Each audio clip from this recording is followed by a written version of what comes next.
Well, good morning, boys and girls. Here we are again, 10th of August. Going to be looking at the strengths in the market, see who's the strongest and weakest and who's moving about. And then we're going to look at the economic calendar, see if there's any times you need to be aware of.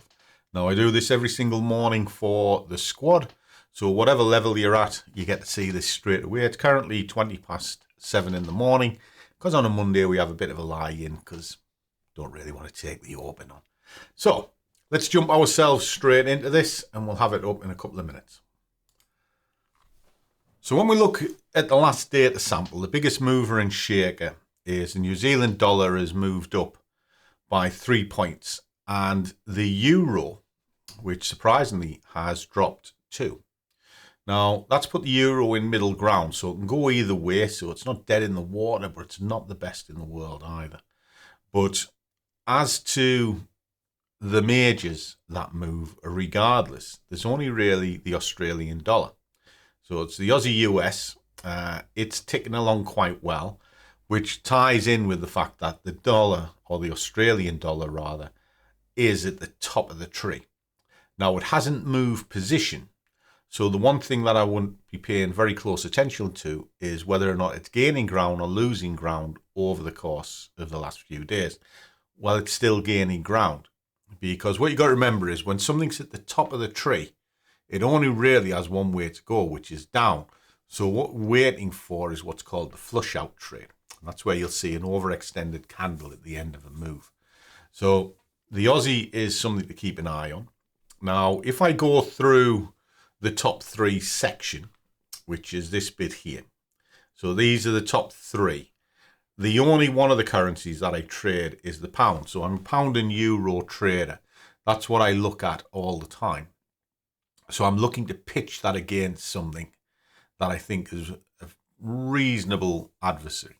Now, ideally, I want it to be against the US. So it's euro dollar, pound dollar, that sort of thing.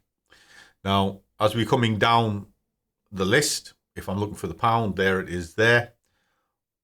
What am I pitching it against? Well, if I go along my little list of things that I look at, there's the pound dollar. Yes. So the dollar, even though we had non-farm payroll on Friday, is sitting bang in the middle and it's lost ground today. It's lost a lot of ground. So the pound could well start increasing today. But like I said, it's Monday. We don't know which way the market's going to get thrown. Is it going to go up? Is it going to go down? Your guess is as good as mine. So we're going to delve into that a little bit later on to the markets. So, pound dollar is the choice. Euro dollar, second choice. USJPY sitting on top of each other. If I was going to look at an indices, I have a simple way of doing this. I just look at the strongest currency and then trade the indices to suit it. The pound is the strongest because I'm a pound trader, so therefore FTSE is the better of the indices. Now, if I drop this down into what's happening today, I'm not interested in any of the low level stuff, so we'll get rid of all of that. What we're left with is nothing.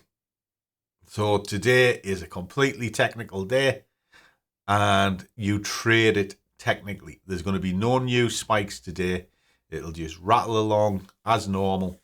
But keep an eye on your squawk box just in case something gets tweeted out because we still have the conflicts in the Middle East and you never know, anything could happen.